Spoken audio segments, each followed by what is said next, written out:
Okay, resident impact projects. Okay, the first one is obviously the TV and the internet. Major project here, started back towards the end of last year. We've been working through upgrading all of our campus TV and internet programs here on site. All the TV has been completed, so if you are still having issues, please let us know. If you tried to reach out to me or them and you're still having a concern or you're having an issue with TV, please reach out to me or Dawn again so we can respond to it. All the new channels are in place now, so what you're seeing are the new channels. Newsmax is on now. We've got, what's the other one we got? Oh, I just lost my train of thought. Lighthouse was one of them, and we're looking at introducing a couple more Hallmark channels. So they're not there yet, but we do have Lighthouse and we do have Newsmax. So the Hallmark channels are going to be a bit more of a challenge for us, so they will be coming in the future, but we're going to call our channel guide or channel lineup current as of today.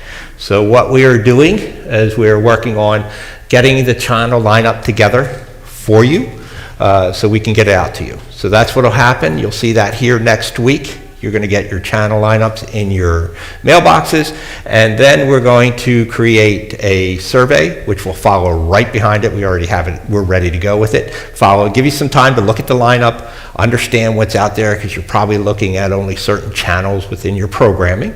So we'll let you get a real good idea of what's there so you can look at it as a group, and then you can we'll get your comments about channels that you may want to see or don't need to see or don't care to see here in the future. So give you an opportunity to give us some input on what type of channels you want. Yes, in the back. Are you going to try to get the Philly station? Are we going to try to get the Philly station? Unfortunately, we can't.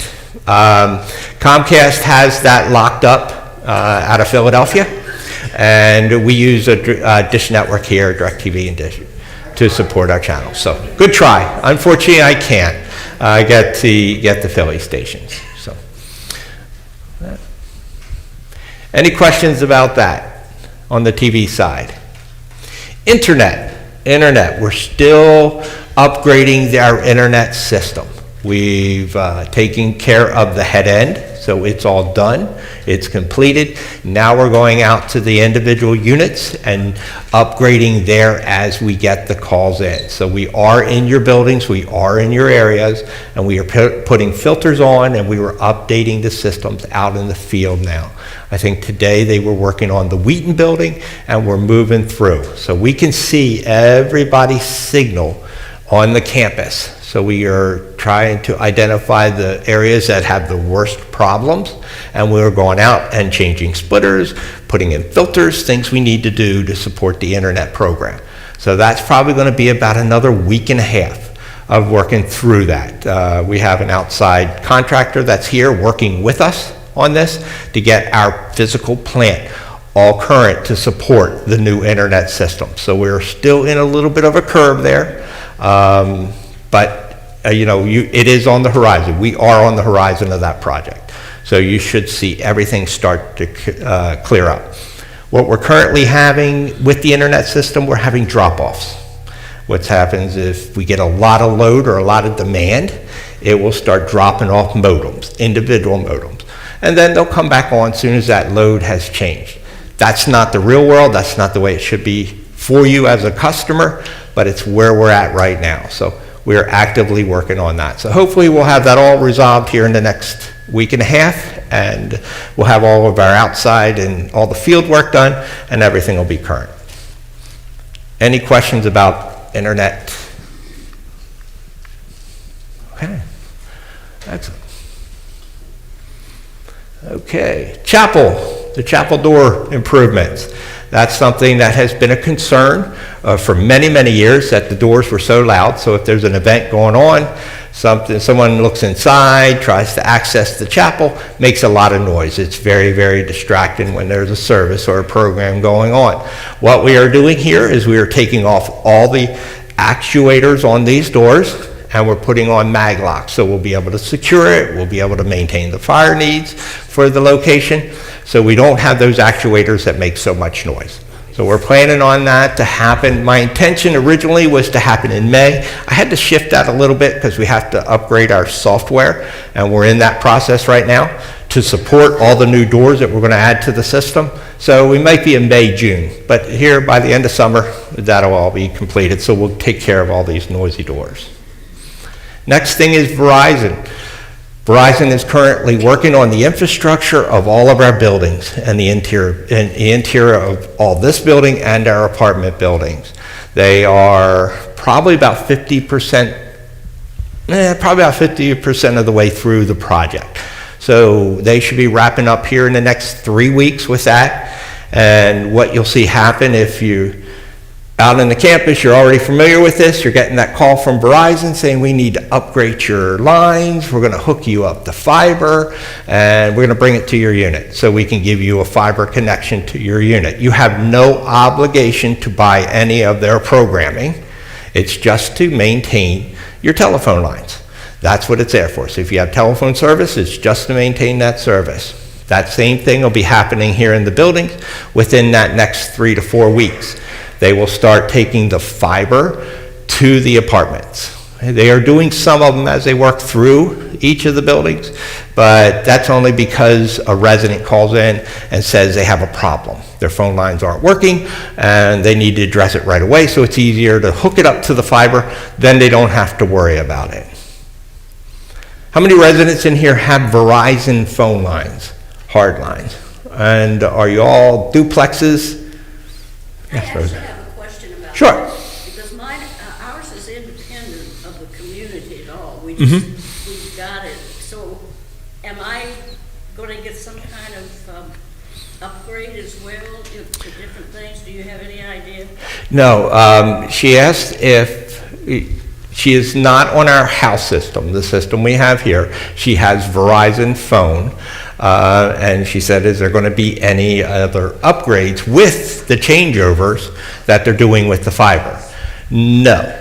And when I say that, they're not going to change what you currently have, but you do have the ability to bring on TV, Fios, and all those other programs. I don't own a TV. But just to everybody, you have the ability to bring on Fios, you have the ability to bring on the Verizon TV system, and you probably already have you have the the telephone system, and that goes for if a resident out here just gets frustrated with Comcast.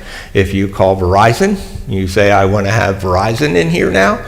You have the ability to do that with our fiber infrastructure that we put in place with Verizon.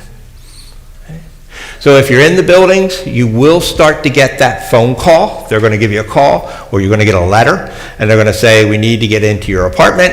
It is 100% legit, and all they are going to do is they are going to take your current copper lines and switch it over to fiber. So they're not going to add anything. They're not going to give you anything extra unless you want it. So they're not even promoting anything extra. They're just switching it over to your phone line so they can continue to support phone here on campus. Are they only putting it in people who have Verizon?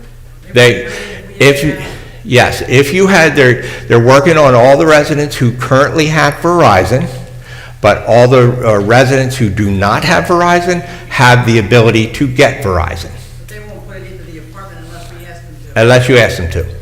Okay? But if you currently have Verizon, they're going to bring it to your apartment. And that's the same with your duplexes. If you currently have Verizon in your duplex, they're going to bring it to your duplex. Okay? Sure. Are they going to come back and improve where they punch holes through the ceiling in the weed and trash? Yes. Looks like they hit them with a hammer. Yes. They will be coming back to fix all their penetrations. They're required to. It's part of their contract to seal those up. So what they'll do is they'll mud them, fix them, and then they'll use a fire caulk to seal the hole up in case there's any issues. Okay. Okay. Campus projects. Fox Run, Barteet Haven, and some miscellaneous stuff going on. Fox Run, the second Villa building is scheduled to start on the 28th. So I'm excited about it. We're excited about it.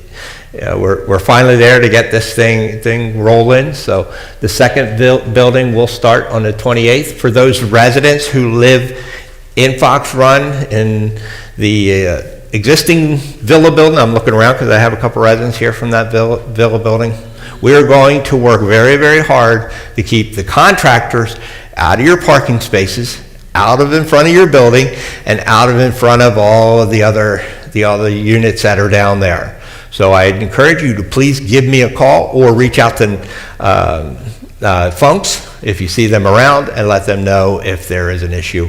But we'll work to keep them all over on that extension. We call it the Kettering Drive extension. They should stay on that side of the campus over there. So we're excited about this. So we'll be in the ground. You'll see equipment moving. Also, they cannot start before 7 o'clock. Okay? We had some issues with the Villa building going up, and we had contractors sneaking in at 5:30 and 5 o'clock in the morning. Please call me. Please call us. Let us know if you see that happening. So you shouldn't hear any interruptions or anything going on down there before 7 o'clock in the morning. You might see something going on, and that's okay if you see something. But if you're getting headlights and horns and equipment running around, that's an issue, and we'll address it with Funks Construction. Barteed Haven, we got the CO, as everyone knows. I did mention this last month. We got the CO on Barteed Haven. What that allows us to do as far as NFPA and the fire codes, the county says the building is safe. Our next process is, because it is a memory care unit, we have to add those locking devices to the doors, just as we're doing here, and some other devices for safety. So we are currently working through that process to add all those pieces of equipment, and then we have to reach out to the county again, get an inspection on them, and then we request our occupancy with DHS. Department of Human Services. They're the ones who certify the building, certify the care that's inside of that building, and we reach out to them as soon as all those things are in place, which we're anticipating that to happen this week. And then they have a small inspection window, and we're hoping that we can occupy that here in the near future on Barteed Haven.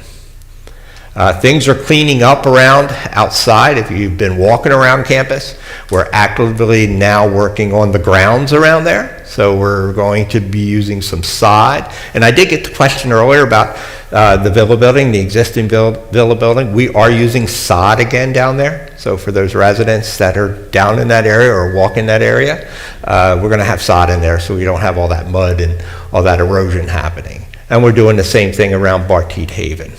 Barteed Haven's courtyard will get sod, and the surrounding areas out in the front and to the west side will get just a hydro seed, a spray over top of it. Miscellaneous, and I put this in there. We are started since Alicia came on board, since January. The first thing we started really working on and discussing are some of the amenities here on campus, and really taking a look at everything that happens and all those fun stuff that we want out there for you as residents here at Londonderry Village. And we identified two things that we needed to do right away. And one of those things, and it says human resources up there, and you'll kind of see how it all flows together. We created two initiatives to get the HR program repositioning out of their space and into their own space, and also take the theater room and establish it as a theater room. Alicia did mention that at the quarterly meeting. She had a picture of it where it had some theater style seating, larger screens, so really designated to be a theater. How does HR impact that? HR, if we look at our art studio, we call it an art studio, it's labeled an art studio, but it's really a multi-purpose room. You have art, you have meetings, you have clubs meeting in there, there's just a variety of different things, and it really messes the program up. It messes an art program up, just as a theater. Theater room has a lot of things happen. Has meetings in there. They'll have, I think when we do our dinners and meals, we have dining services that work in there, and it's not intentional. Her goal and our goal is to make these spaces intentional, so they're used for what they are, so we you as residents can say, you have an art studio, and our programming can work around that type of art. So it can work around art and physical fitness and theater and those things we want to do. So how does HR impact that? One of those individuals or one of those groups that uses the art studio is HR. If we don't have a space available and they need to do some of their training, they use the art studio. So we are really moving forward and moving towards making all of these spaces intentional. So all these labels we have on different rooms and different spaces, we're going to do that.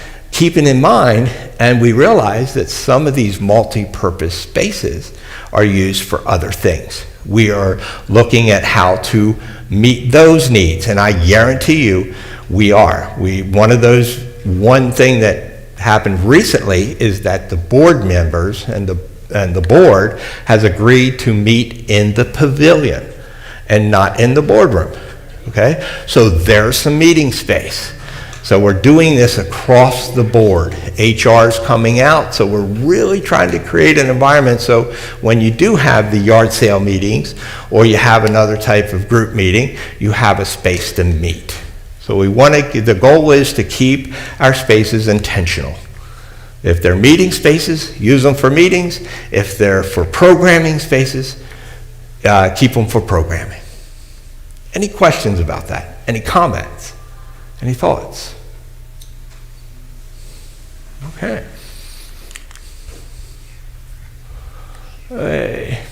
Two of our larger campus projects are going on right now. We have the open air pavilion, which is the bottom left picture. As you can see, the orange fence. We're at grade there. Everything's been graded out here in the next week. Maybe possible this week, but definitely next week. You'll start seeing the structure going up. This is going to be very nice for a nice feature to our amenity out here by the pavilion.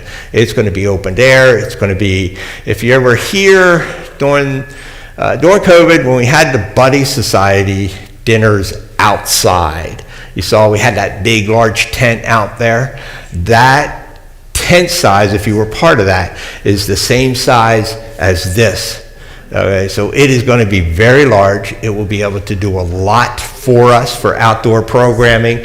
We're excited. They guaranteed us that we will have it by chicken barbecue. We tried to meet the butterfly release, and that just didn't happen. Timing just didn't work because concrete won't be here towards the end of May. So that's just not going to work, but we will have it available for chicken barbecue this year. So this is a great addition to our programming here in our open space. The other area is the maintenance shop.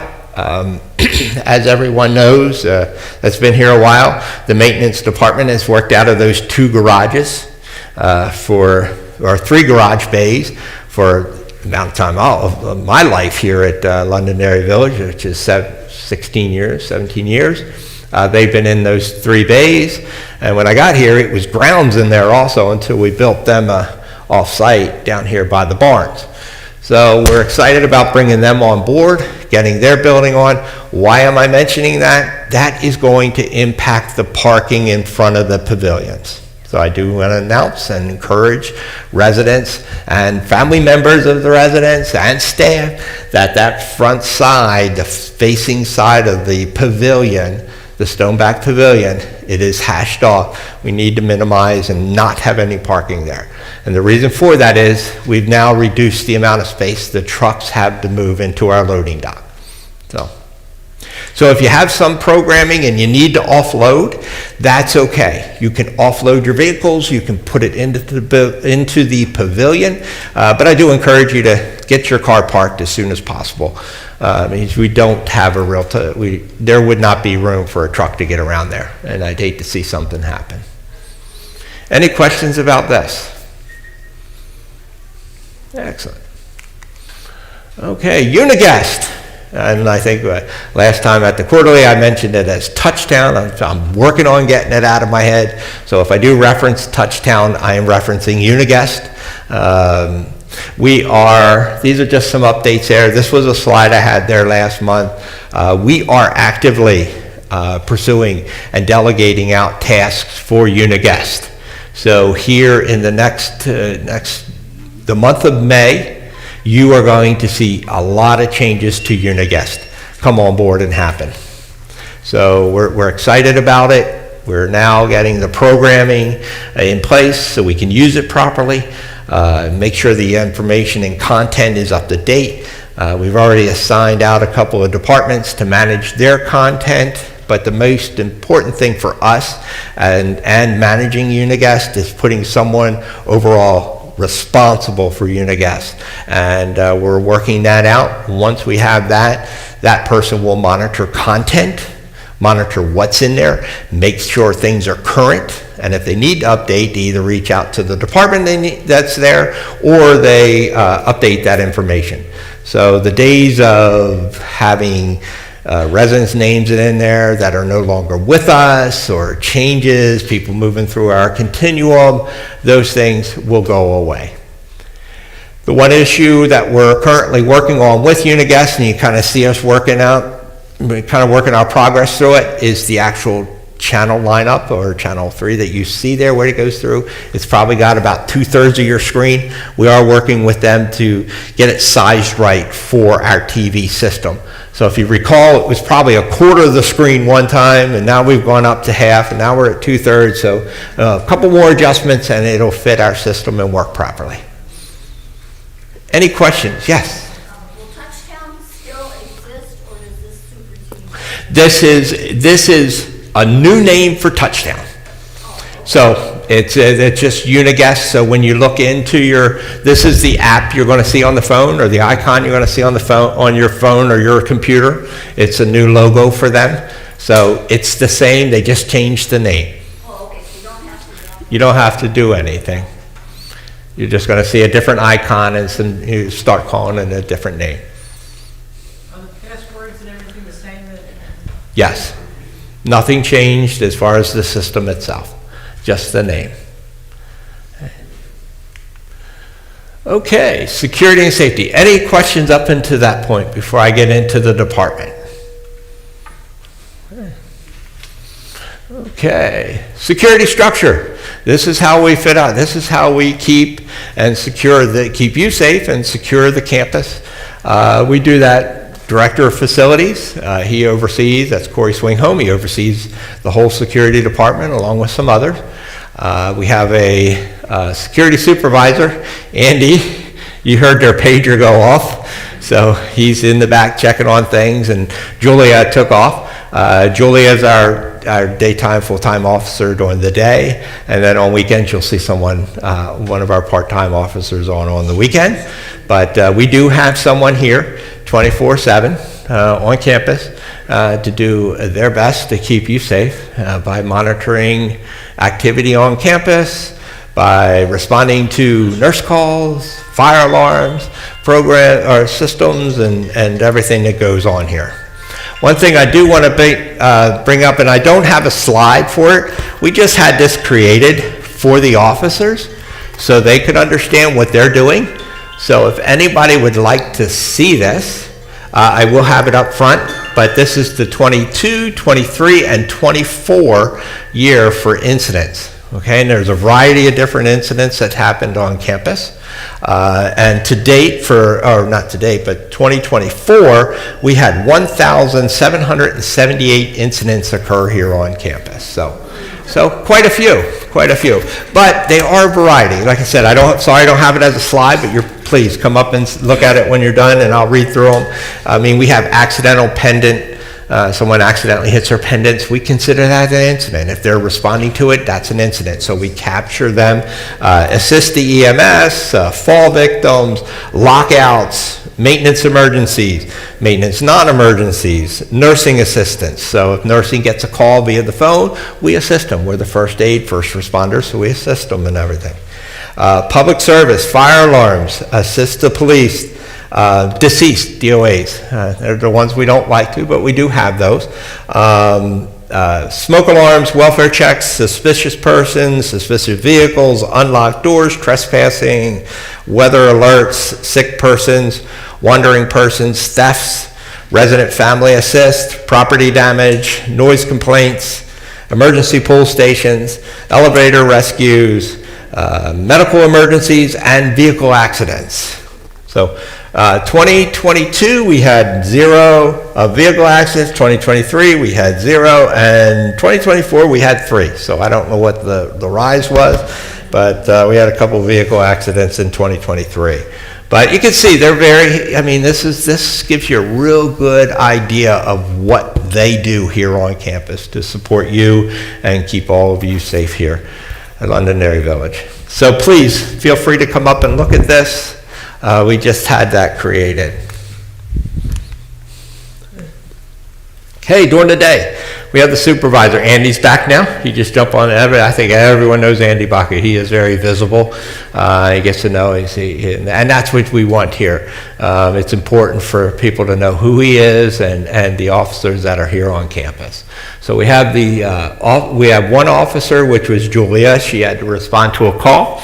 And we have 8 maintenance people. They are also our backup during the day. So if something should happen, Andy needs assistance, the maintenance staff is here to train them and to help them out in the system. Evening, we have 2 officers, 1 or 2 maintenance staff on board. So reason why we say 1 or 2, we have some overlapping shifts, but at a minimum, there's always 1 maintenance man here on the swing shift hour to support the 2 officers that are here at night and also handle maintenance calls. And then overnight, we work to have 2 officers. That has its challenge. We always have 1, and we always have a maintenance person on call. So our goal is to have 2, but we always have 1. In a situation where we only have 1, nursing will back them up, the maintenance on call will back them up. So we have resources out there if we only have 1 officer on. Okay. Any questions about that? Yeah. Moving through. Got a blank slide there. Who are your first responders? These are them. Security. They're number 1. They're going to respond to that pendant or that smoke that's activated. Then you got the local PD. We have a very good relationship with North Londonderry. We do have for the month of May, we have a first responders dinner that we invite all the chiefs and local authorities to come here and have dinner with us and just have open discussions, let them know what's going on campus, what's changing on campus, what are we doing here to improve our security on campus. So that dinner is scheduled for May, so we'll get together with them.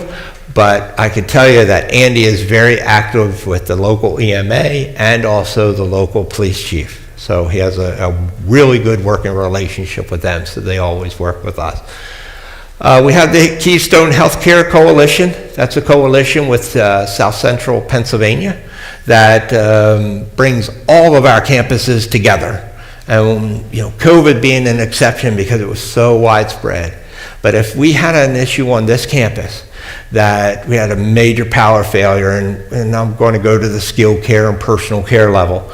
If we had a major power failure or system failure here on campus and we needed to reach out to another campus to help us by taking some of our residents temporarily until we get either the failure fixed or we get power back, this creates that relationship. We go through the South Central Coalition, we call them, we say, hey, can anybody help us out? That's our reach out. That's how we maintain our relationships with all the other campuses in South Central Pennsylvania. And you have the Lebanon County EMA. Our disaster plan here for the campus is on record at their office, just as their emergency plans are on record in our offices here. So, and I will say this, and this is kudos to Andy's program. You don't want to say it's volunteer. It isn't a volunteer. It's a mandated program that you need to give Lebanon County EMA your emergency plans. But the last time we submitted ours, nobody's doing it but us. And I don't know why, because I think it's important that they know. So that's kudos to the relationship that his team and Andy has created with the EMA. So, and we'll continue that because we have a wonderful response by the EMA here on campus.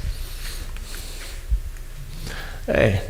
How does staff prepare for emergencies? We do it a few different ways.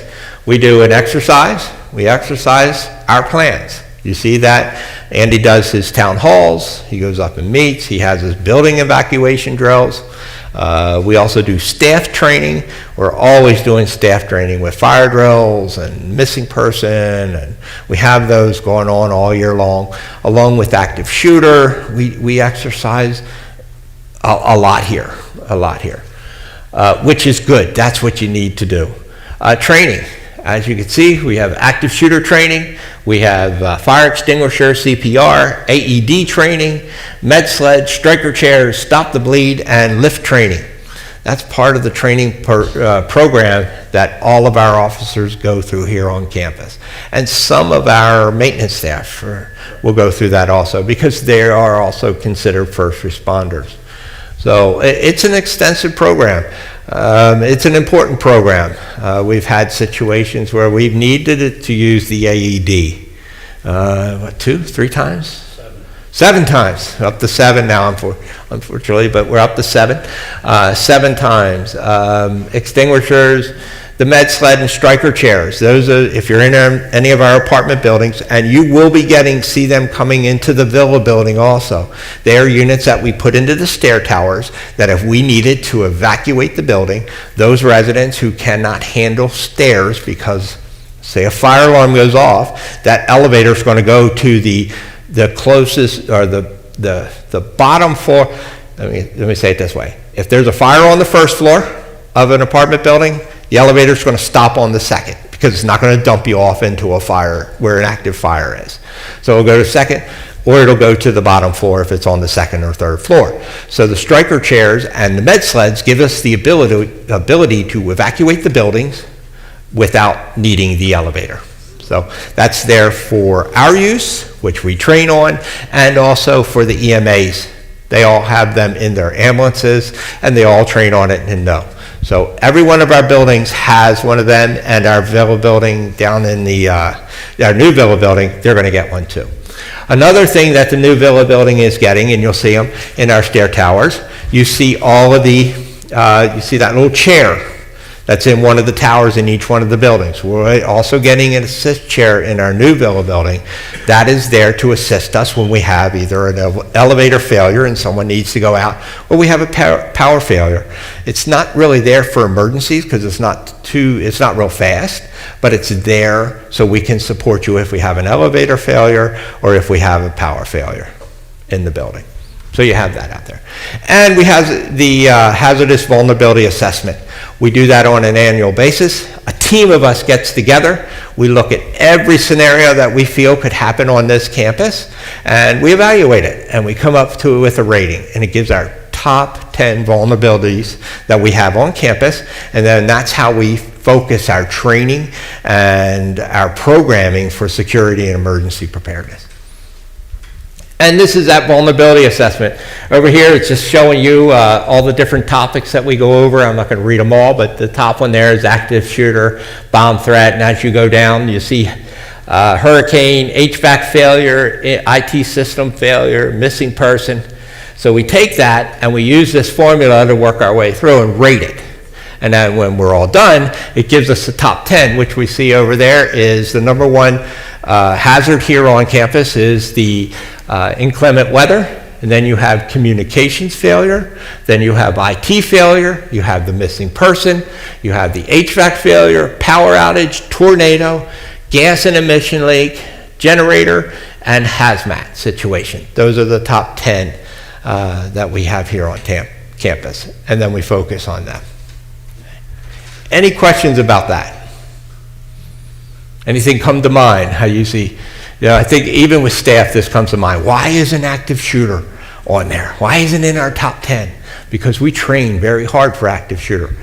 Okay, and I'm going to just open a discussion about that. Some of the things we do here for active shooter.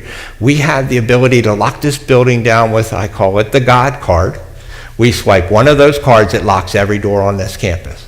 We have a working relationship with North Londonderry PD.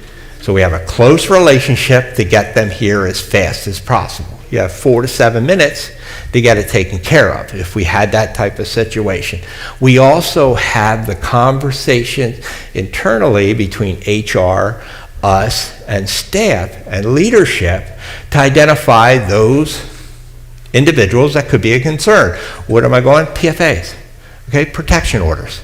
If a staff member has a protection order, has a situation in their family, in the past, that was never reported on. We've created with Andy, myself, and Corey, we've created the relationship with HR to help them understand the importance for us to know that. And we have had a couple incidents here on campus where we were notified of that, and we had to deal with that, and we do. So we've really done a lot to minimize.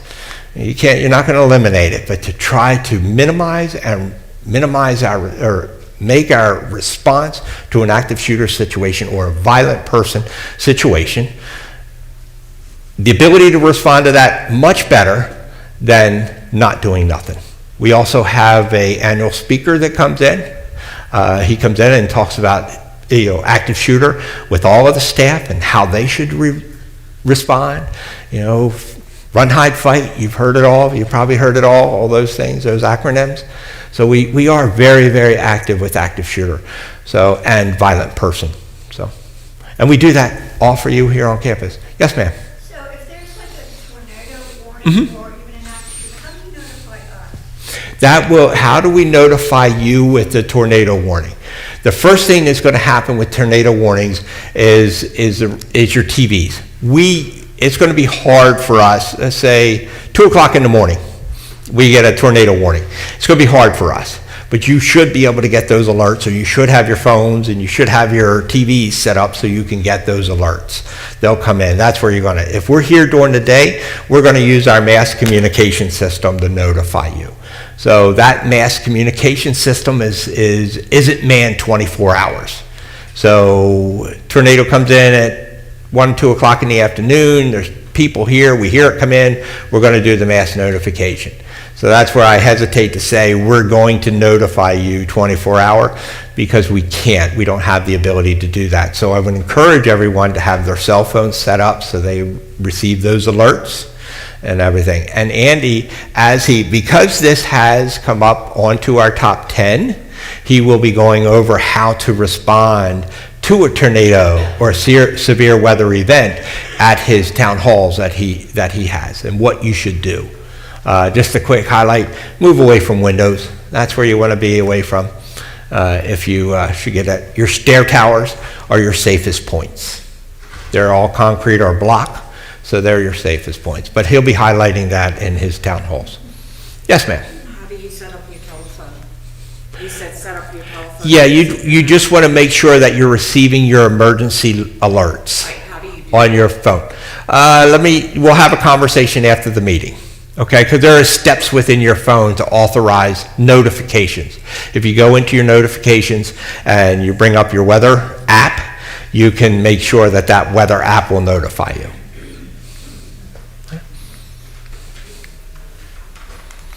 Right. Some of the tools we use here on campus to keep everyone safe or manage different things.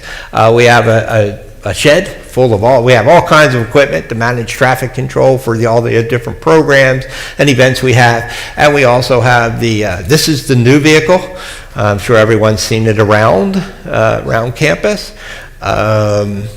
It's very well marked, and that is probably for me and my career in the Air Force as military police and securing air bases for 20 years. The most important thing is to be visible, and that's what that vehicle does. That is the most important thing. I tell family members, I tell friends, you can put all the alarm systems on your houses that you want to put on there, but if you don't put that sign in the front yard saying that you got the alarm system, it does you no good. Does you no good. It may keep you, it'll sound when someone comes through. Even if you don't have an alarm, put the sign out. This is our sign. This is very visible. It makes sure people knows we're on campus. It makes people know that we have a response team here. Okay. These are the tools we use. We have several different tools they have access to manage everything in the safety and emergency program. We have HAP Evolve, that's PrEP. That's where all of our emergency plans are. That's how we manage the plans. That's how staff gets the plans.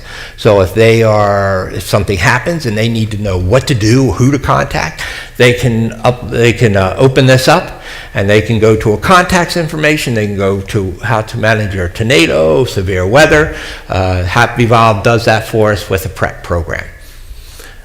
We also have Text-em-all. This is that mass notifications tool that you had. The most recent ones, your notifications are with the TV systems. When streets were out or electric's out, this is how we are going to notify you today. But that is changing. That is going to move to Uniguest. Okay? Text-em-all should be in an emergency. So if you see that number come up for Text-em-all, you should know that it's an emergency. The only piece or the only means for us to communicate to everyone today is Text-em-all. But we are moving that to Uniguest also. So when we move to Uniguest at 100% and that thing's running at 100%, that will be the mass communication for events and different types of programs. So if there's an event in this office or in this space here and it's canceled and we need to get it out to everyone because it's got a couple hundred people coming to it, we'll notify you through Uniguest, not through Text-em-all. It's real important to have two separate means of communication, especially for emergency situations. So you don't kind of get the situation where you just see this number come up all the time and you feel it's just not important. So we are working to change that, and that will happen with the once we have the program Uniguest running, Touchdown running as where it should be. We also have MSDS Online. We are required to manage all the chemicals here on campus within our public areas, and that's the tool we use for that. So every chemical, so if we had a situation that we needed to respond to a chemical leak or someone gets a chemical in their eye, this is where we go. And we also have the phones and tablets in all the staff's hands. This is how they get all that information. This is how they access PrEP. This is how they access Text-em-all. This is how they access MSDS Online. So this is how they call you, contact you. This is how they get their nurse call system notifications. Safety equipment for evacuation and sustainability.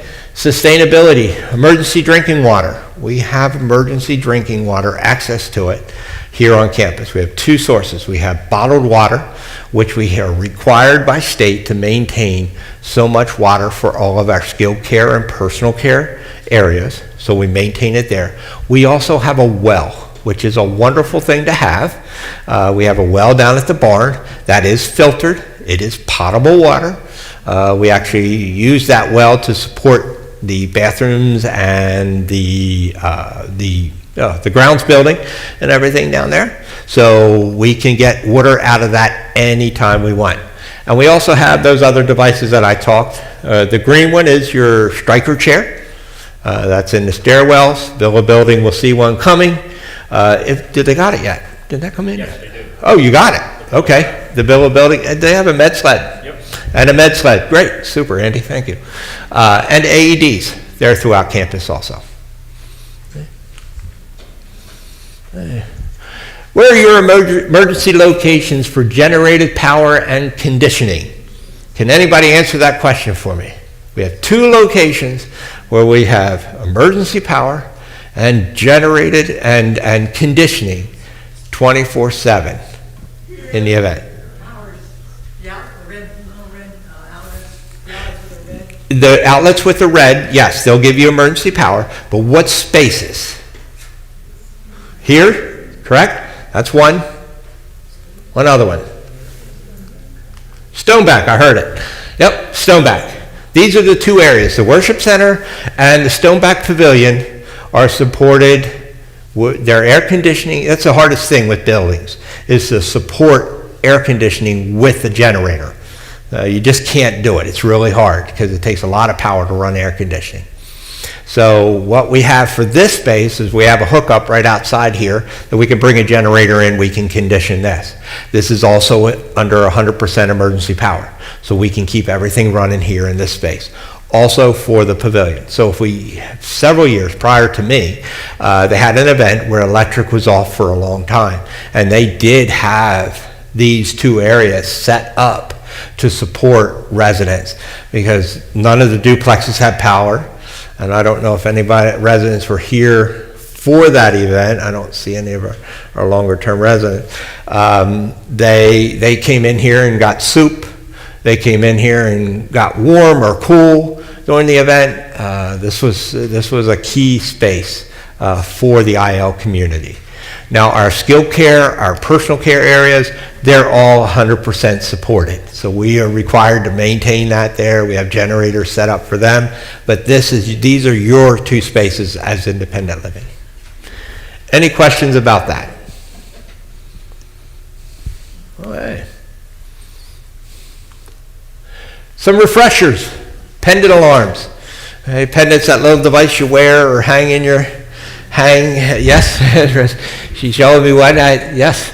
Pendants, they're water resistant. They're not waterproof, so you can't soak in the tub with it buried under the water.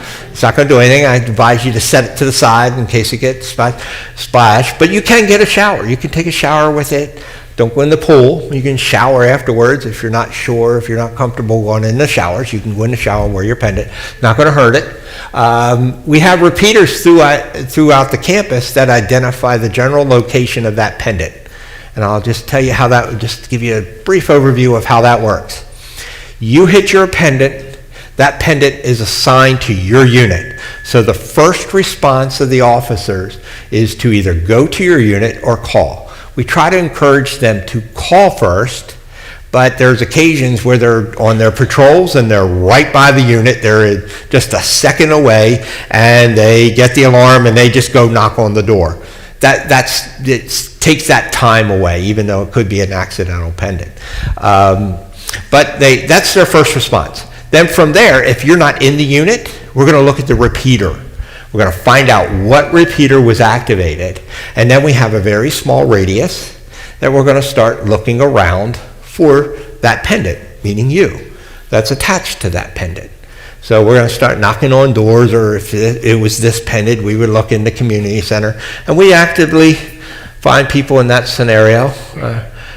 Quite a few times. So if you are, let's say, a brief example, if you have a card night and you invite family or you invite other residents over to your unit, you got 6 people, someone has an issue in that unit. I encourage, what you want to do is the owner of that apartment or duplex, push your button, not that person's button. Because if you're in an apartment building, we're going to get the call and that person pushes it and they live on Lafayette, we're going to go to Lafayette first, or we're going to check Lafayette. But the emergency is actually inside of your unit. So I encourage you to hit your button so we can get to the unit. And then we get low battery alerts. We get those, we manage those. It tells us when we have a low battery alert.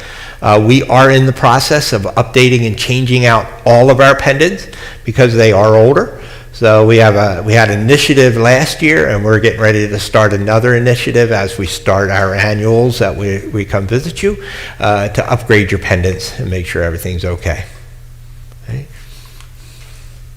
Fire alarms and smoke detectors, real brief reminders. Okay, rings in common areas, ring the whole building. So if you live in one of our apartment buildings and your hallway goes off and there's a detector in the hallway, goes off, it's going to ring the whole building. You're going to wake up the whole building. If it rings in your apartment because of burnt toast or overcooking on steaks and everything, it's only going to ring inside of your apartment. It's not going to disturb your neighbors or anything. So first thing we want to do when we're in an apartment and it's filling up with smoke, we want to open that hallway door. If you want to wake everyone up, go ahead. Open the hallway door, because I assure you it's going to, so as soon as that smoke leaches out into the hall, it's going to hit that first detector, and then it's going to set the whole building off. What we want to do is open up your exterior doors, your patio doors, or those windows that go to the outside, and try to get it to dissipate that way. All these alarms come directly in to security.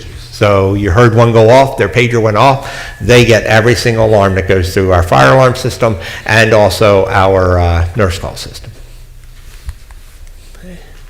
Emergency calls. Medical sheets on the refrigerators. Everybody have their medical receipts? Show of hands. It's just a document that we created, so we have it. That's real quick information for us to know, that you want us to know, that's critical should you have an emergency, and we need to know that information. EMA needs to know that information. It's really fast. That's your point of contacts. It's health issues, health concerns. Pull stations. Help buttons, locations throughout common areas. There's one in here. All of our common areas have it. We're adding them throughout. We continue to add them. So if you're in a common space and you see there's not one, or you feel there should be one, please reach out to Andy, myself, or Corey and say, hey, don't we think we should have one over here inside of this location? And you can see we have in the worship center, fitness center, activities room. That's in addition to your pendant. Your pendant's your best thing. Go ahead, Ivan. We are still waiting for a couple more at the bar. Okay. For about a year ago or more. Okay. I'll follow up. We'll follow up. We'll check on it. You're welcome. So we'll continue to add them and build that program. We respond to those just like we respond to any other alarms. Any questions about your pendants, fire alarms? Anybody have anything with that? Okay. Hey, that's Eddie. Oh, yes, ma'am. I don't know, I'm pretty sure you're aware of this, but in the 100 Cottage Drive building, there are apartments that do not hear the fire alarm. Yeah. Mine's one of them. Yeah. The question is, in the 100 building, there are apartments, when they sound, they do not hear the fire alarm. Building code, fire code, when those apartment buildings, the 100 building and 200 building, did not require to have the audible alarm inside of the apartments.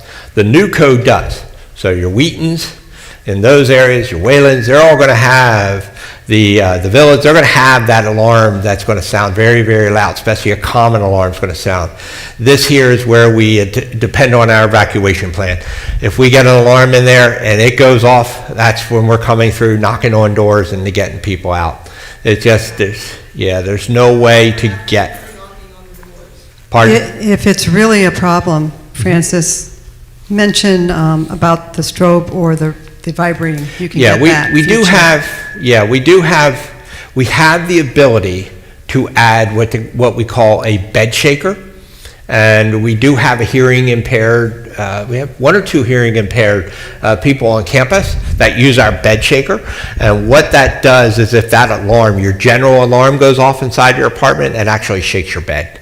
But it's with hearing aids. People take their hearing aids out, and you can't hear them. And that's where it's important that we have that working relationship with local fire, local PD, who will help us evacuate the building. We'll start knocking on doors. We don't get an answer, we're going in if we have to evacuate the building. It does really work too for shaking, just so you know that. Yeah. There you go. It does work, and you can put it towards your feet if you're thinking you're going to be alarmed to be. But if you're not hearing it, it's very valuable to get up and get out. So if there's that, if you're really not hearing it. But we have a procedure, we have a process to get you out. We're going to, like I said, we're going to start knocking on doors.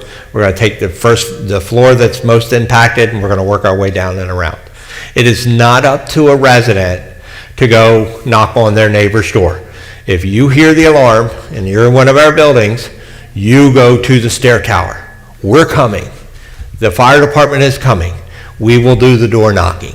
I know some residents have said, hey, I knock on my neighbor's door, or I go in, I get them out of bed. That's not up for a resident. The most important thing is that you get yourself to one of those safe areas.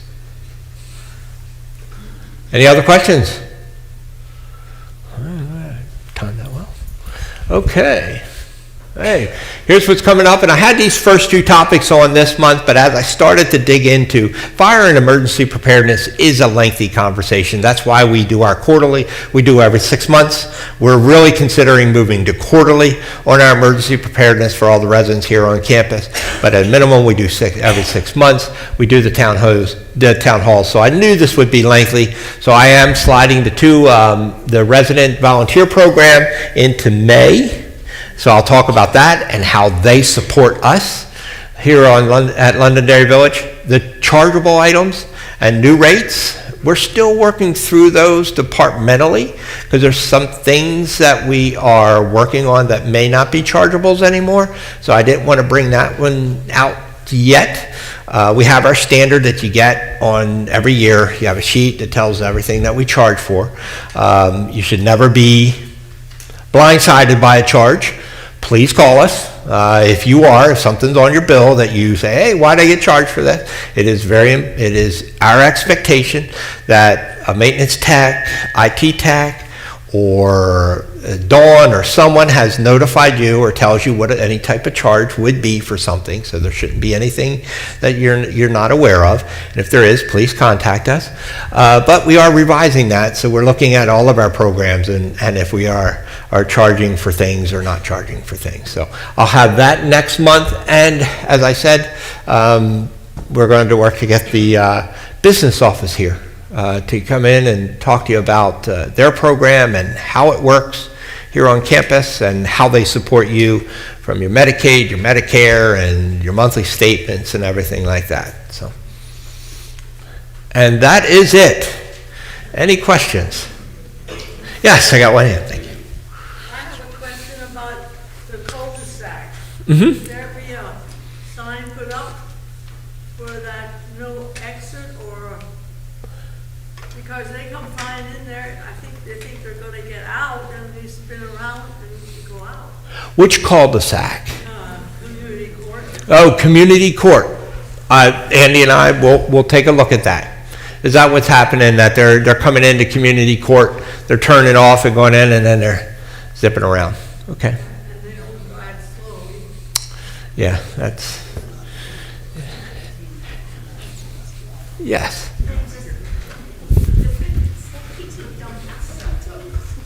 Uh-huh.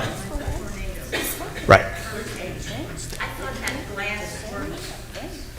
The blast worked all the time. In fact, that's what I'm telling the people. Yeah, it's not an automatic blast.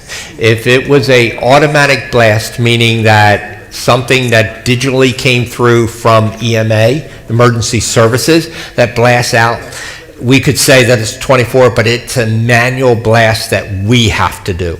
So we have those times throughout a 24-hour period that we don't have the ability or manpower to send that blast out. So when we can send it, we do, but it's not something that's automatic, unfortunately. So the people don't have to go and say, Right. I mean, that's where hopefully WGAL has it bannering across the top of the TV. Usually your radios, if you're listening to a radio or something, it'll banner it. It'll give you the announcements also. Just real quick, you have to know what the channels are for the Newsmax and Lighthouse. He did, I'm sorry. What's the question? What are the channels are for Newsmax and Lighthouse? Justin, are you in the back room? He may not be back there. He would be able to tell me. Justin, what are the channels? There he is, see? He's running the audio AV in the backside. Channels for Newsmax and Lighthouse. Do you know what? Yes, I think Newsmax is 78. Channel 78? And Lighthouse will be Channel 8. Channel 8 That's where we're going. for Lighthouse. Okay?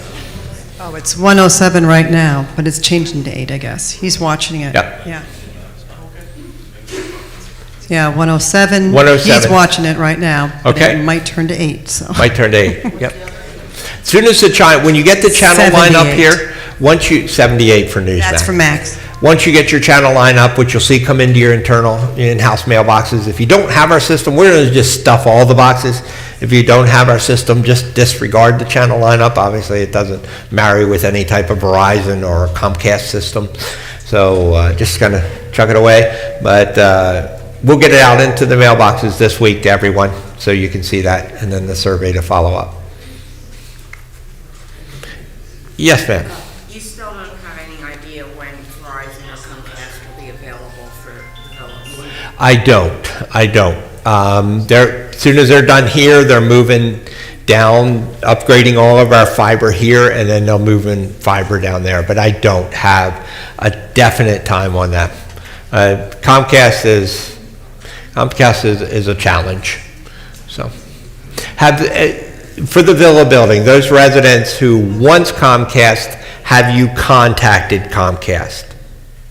You try, but you don't get a human.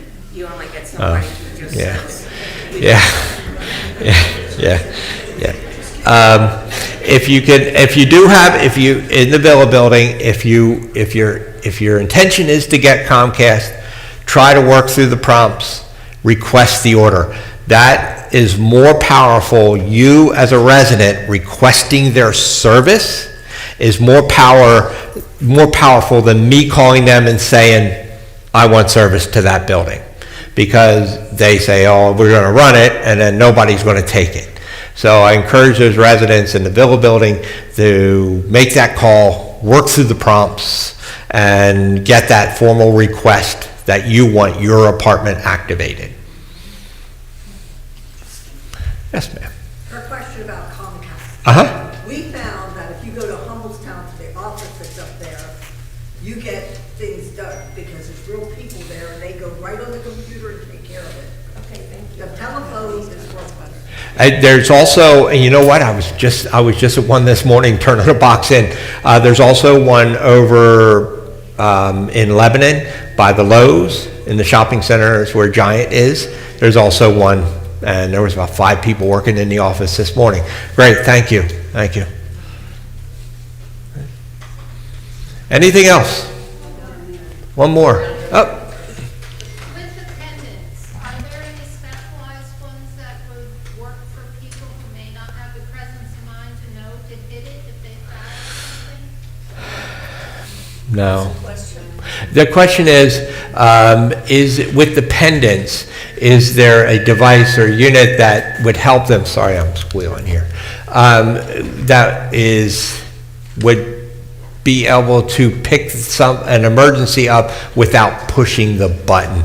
No, I don't know of anything that has that ability. No, there's no devices out there that has that. And that would be, it sounds like it would be some type of audio prompt on the unit, and there's nothing like that. It takes a physical push. Who do we tell we need to get that from? Oh, I know. I'm looking at that one back there. I see I'm 5 minutes off. I saw that when it came in. I saw that. I'll take care of that one. Okay. That's it. That's my time for the day. Thank you very much, everybody. Hopefully this was helpful, and I'll see you next month.